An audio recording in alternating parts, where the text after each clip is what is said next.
Hello, नमस्ते। आपका बहुत बहुत स्वागत है अपने चैनल लर्न विद्या में। आज हम क्लास 9th का पॉलिटिकल साइंस का चैप्टर 3 करने वाले हैं, जिसका नाम है चुनावी राजनीति या फिर इलेक्टोरल पॉलिटिक्स। तो इलेक्टोरल पॉलिटिक्स का मतलब है चुनावी राजनीति, यानी कि वो राजनीति जिसमें हम चुनावों में हिस्सा लेते हैं या जिस देश में आपकी जो राजनीति है वो चुनाव से चलती है, उसे कहते हैं चुनावी राजनीति।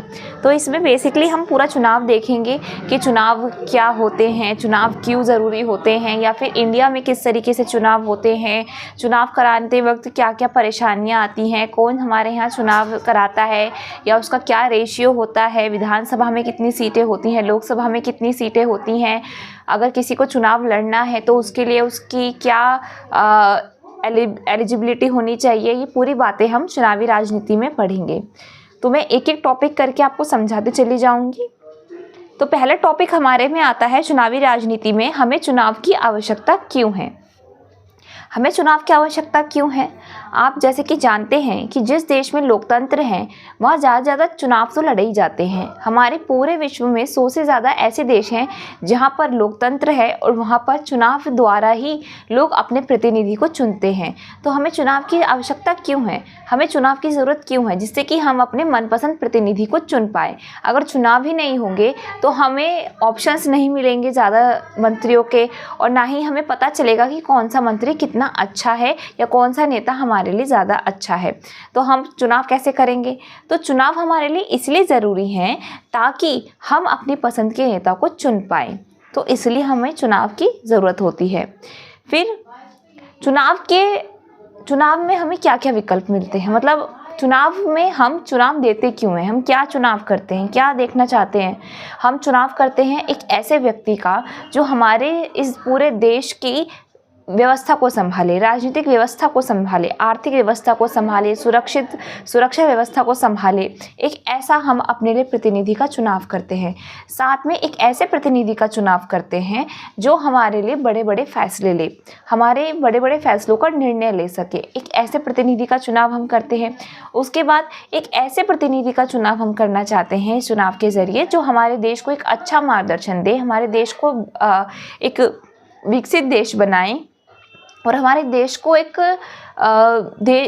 बाकी देशों के साथ जिसका संबंध अच्छा हो, एक ऐसा देश बनाए। एक ऐसे प्रतिनिधि को चुनने के लिए या एक ऐसे प्रतिनिधि की खोज के लिए हमारे यहाँ चुनाव होते हैं कि हम चुनाव करते हैं। और इसीलिए हमारे लिए चुनाव बहुत आवश्यक होते हैं, क्योंकि चुनावों के द्वारा, अगर मैं मोटा मोटी कहूँ तो चुनावों के द्वारा हम एक ऐसा प्रतिनिधि अपने लिए ढूंढते हैं या अपने लिए एक ऐसा प्रतिनिधि चुनते हैं जो हमारे देश की व्यवस्था को ठीक रखे, हमारे देश को विकसित देश बनाए और हमारे देश में चल रहे सभी कार्यक्रम, सभी नीतियों में अपना निर्णय ले सके।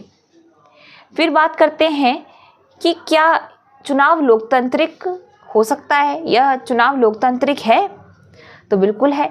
जहाँ पर किसी एक नेता की डिक्टेटरशिप नहीं होती है या एक नेता अपनी मनमर्जी के कार्य नहीं करता है, उसे ही हम कहते हैं लोकतांत्रिक देश। लोकतांत्रिक देश में 2 शब्दों से बना है हमारा लोकतंत्र, यानी कि लोगों द्वारा शासन।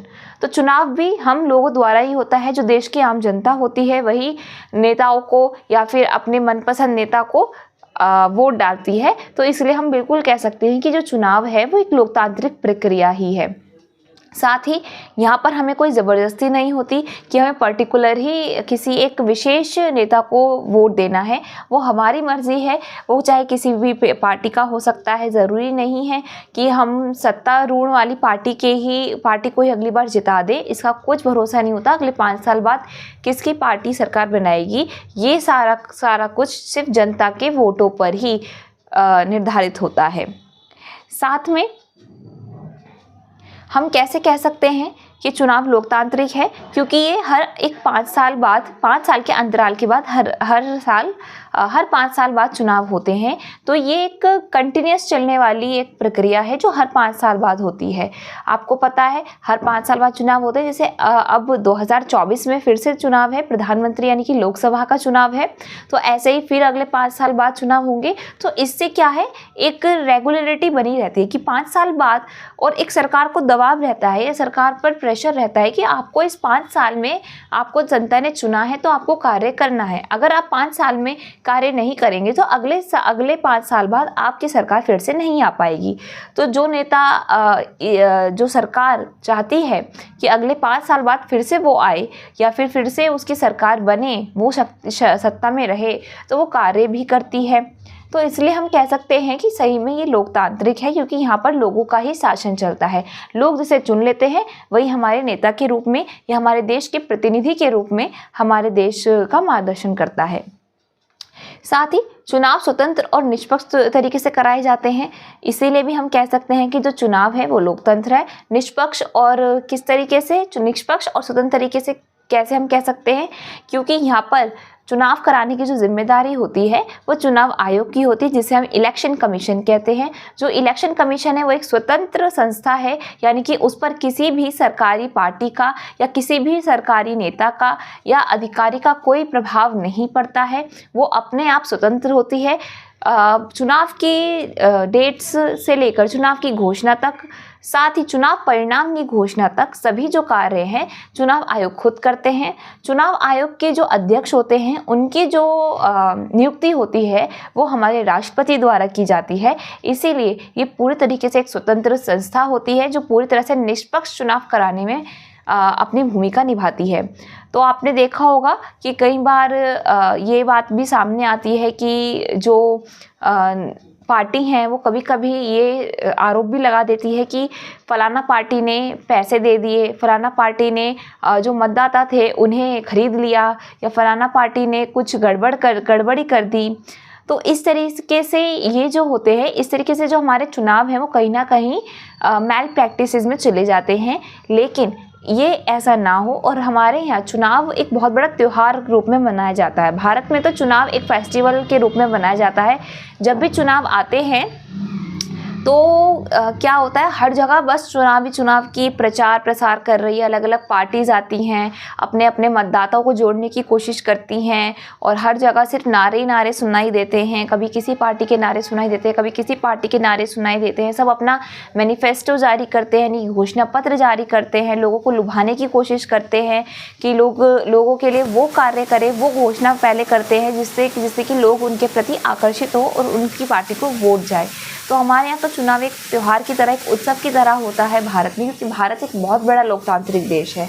भारत में विविधताएं हैं, भारत में अलग अलग तरह के लोग रहते हैं, अलग अलग संप्रदाय के लोग रहते हैं, अलग अलग पंथ के लोग रहते हैं, है ना। तो उन सभी के लिए एक स्तर पर काम करना काफ़ी कठिन होता है, जिसके लिए हर पार्टी अपना अपना बेस्ट देने की कोशिश करती है, ताकि वो फिर जनता के सेवा में और सत्ता में आ सके और जनता की सेवा कर सके। तो इस तरीके से हम कह सकते हैं कि हाँ भाई, चुनाव जो है वो एक लोकतांत्रिक प्रक्रिया है, क्योंकि ये किसी के दबाव में होकर नहीं होती, ना मतदाता किसी के दबाव में आकर वोट डालते हैं।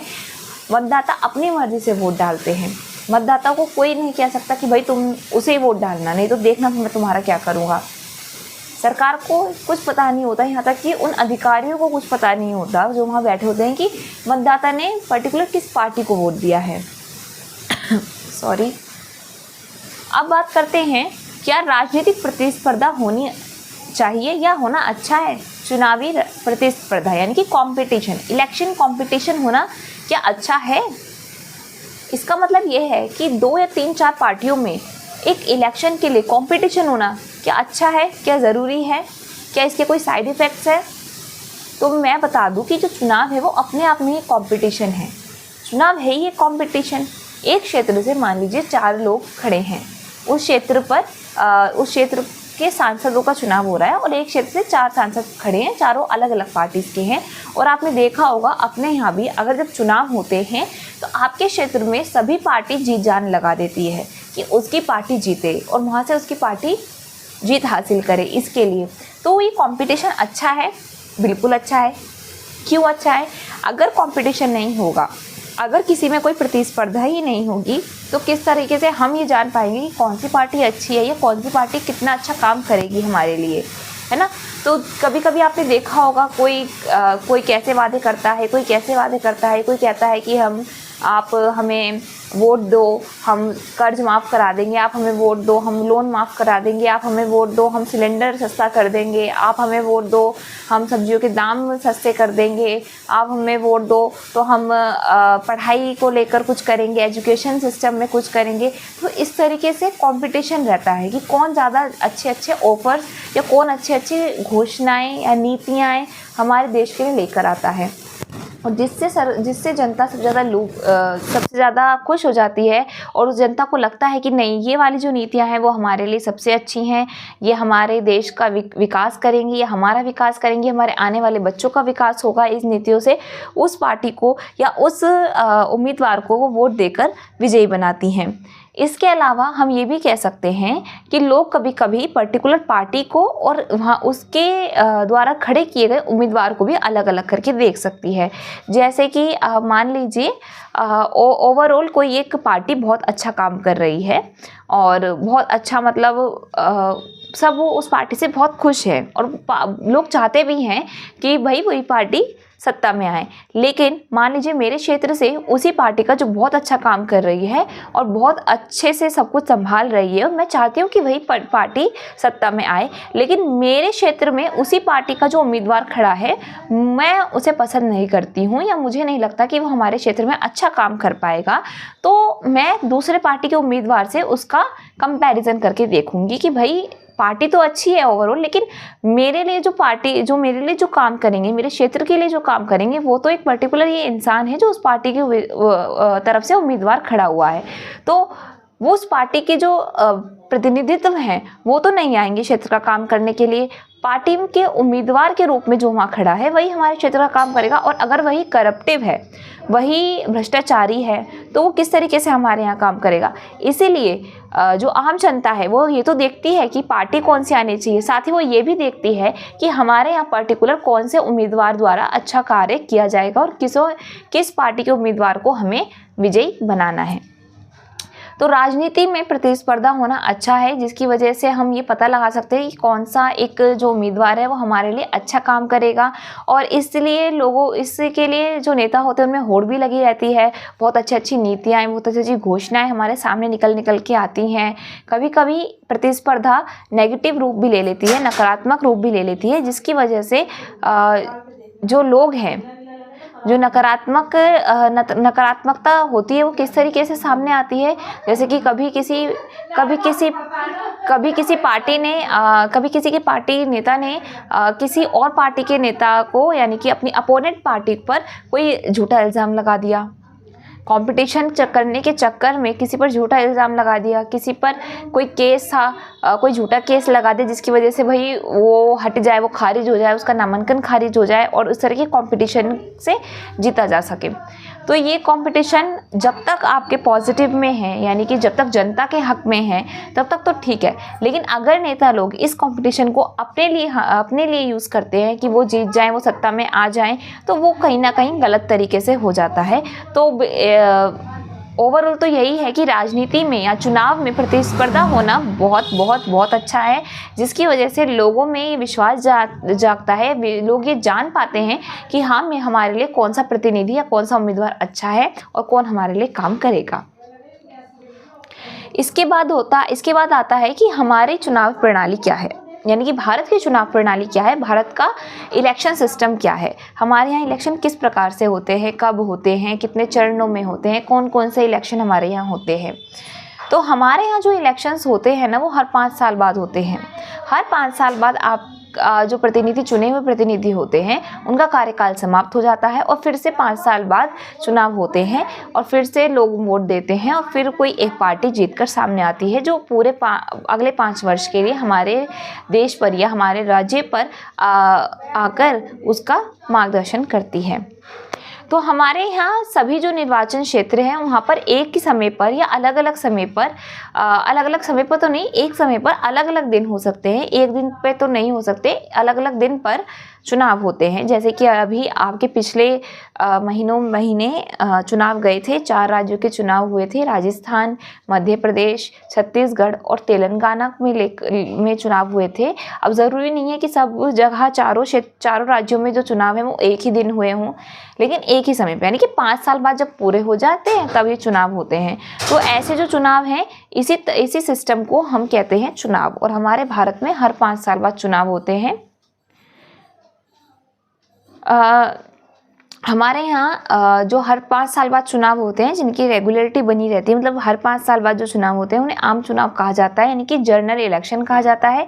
इसके अलावा कभी किसी निर्वाचन क्षेत्र में उसके सदस्य की, यानी कि कोई सांसद है, कोई विधायक है, या फिर कोई नगर पालिका या फिर गाँव में पंचायतें होती हैं, वहाँ का कोई सदस्य है, उसकी मृत्यु हो जाती है, और उसकी मृत्यु होने पर या फिर वो रेजिग्नेशन या इस्तीफा दे देता है, तो उस वक्त जो सीट खाली होती है उस प्रत्येक निर्वाचन क्षेत्र में उस सीट को भरने के लिए जो चुनाव होते हैं उसे कहते हैं उपचुनाव। तो यहाँ 2 चुनाव हैं, आम चुनाव और उपचुनाव। आम चुनाव कौन से होते हैं? जो हर 5 साल बाद होते हैं उन्हें कहते हैं हम आम चुनाव, और जो किसी की मृत्यु पर या किसी के इस्तीफा देने पर उस खाली जगह को भरने के लिए चुनाव होता है उसे हम कहते हैं उपचुनाव। आम चुनाव को जनरल इलेक्शन कहते हैं इंग्लिश में, और उपचुनाव को बाई इलेक्शन कहते हैं।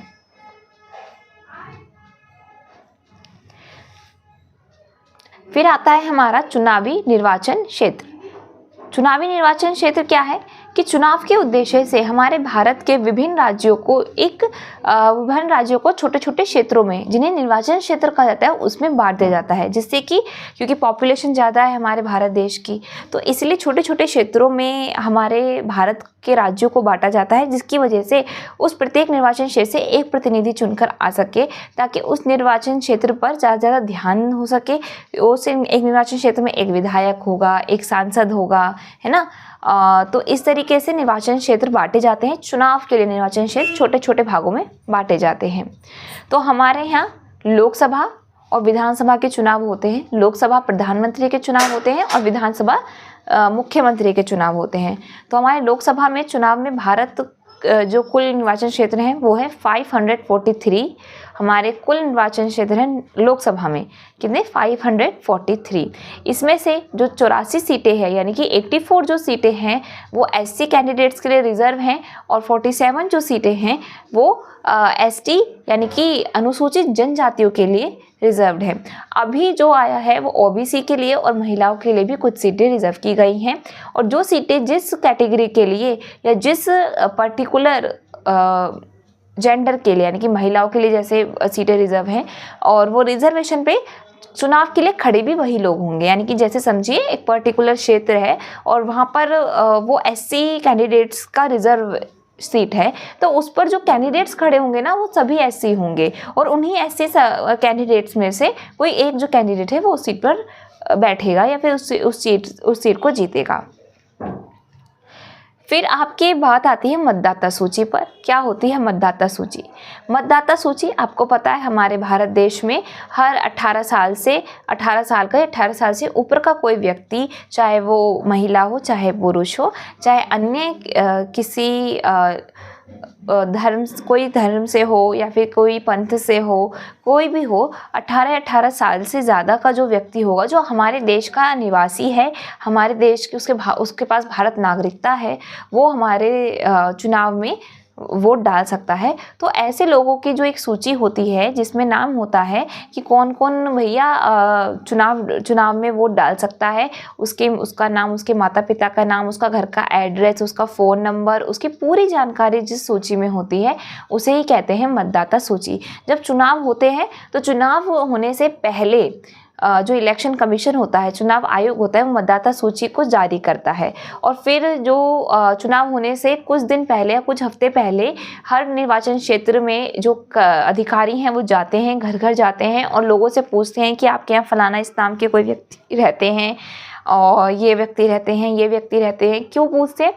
क्योंकि इन 5 साल के अंतर्गत किसी की मृत्यु हो गई हो, या किसी ने अपना घर चेंज कर लिया हो, कोई दूसरे प्रदेश में चला गया हो, तो उसका वहाँ उस प्रदेश की वोटर लिस्ट में से नाम हटा दिया जाता है, या फिर जिनकी मृत्यु होती है उनका जो वोटर आईडी कार्ड है वो कैंसिल कर दिया जाता है, जिसकी वजह से निष्पक्ष और आपके जो इलेक्शन है वो बहुत अच्छे तरीके से हो सके, इसके लिए किया जाता है। नहीं तो अगर हम पता ही नहीं लगाएंगे कि कोई व्यक्ति मृत्यु हुई है कि नहीं, या फिर मतदाता सूची हर 5 साल बाद रिन्यूअल नहीं करेंगे, तो कोई भी वोट डाल के चला जाएगा।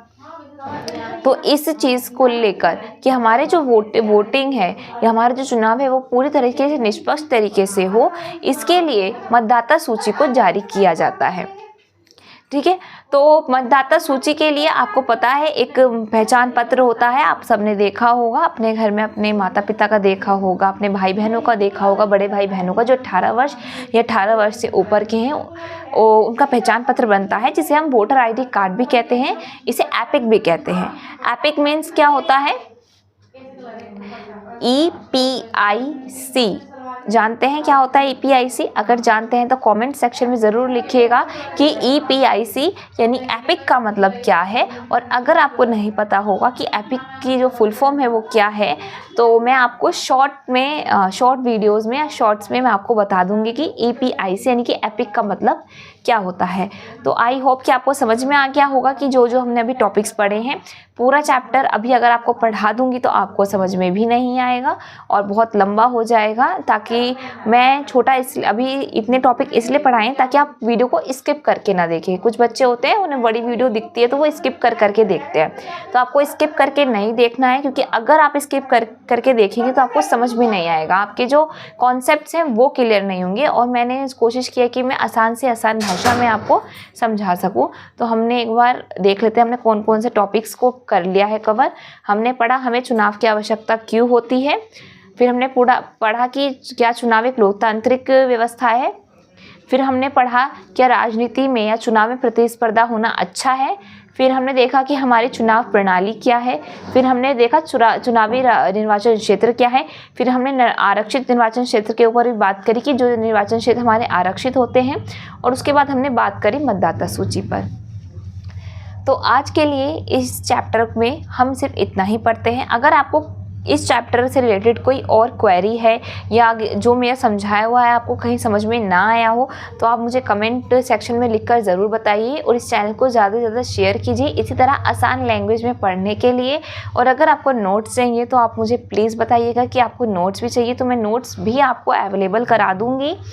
और कोई क्वेरी हो तो कमेंट सेक्शन में ज़रूर लिखिएगा। वीडियो को लाइक कीजिएगा, शेयर कीजिएगा, चैनल को सब्सक्राइब कीजिएगा, ताकि मैं आपके लिए और नए नए चैप्टर्स के इसी तरीके से डीप एक्सप्लेनेशन, साथ ही इजी लैंग्वेज में एक्सप्लेनेशन लाती रहूं। क्योंकि मेरा समझाने का मोटिव यही रहता है कि मैं आपको इस तरीके से आसान लैंग्वेज में समझा दूं कि अगर एग्ज़ाम में आपके पास कोई क्वेश्चन आए तो आप अपनी लैंग्वेज में उसे अच्छे से लिख सके, है ना।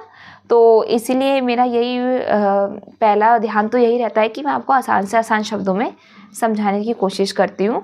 तो आज के लिए बस इतना ही। आगे आप चैनल पर बने रहिएगा ताकि आगे वो कोई वीडियो आए तो आपको पता लग जाए, और चैनल को ज़्यादा से ज़्यादा शेयर कीजिएगा अपने दोस्तों के साथ, ताकि और बच्चों तक ये जो चैनल है और इसकी जो वीडियोज़ हैं वो पहुँच पाएँ।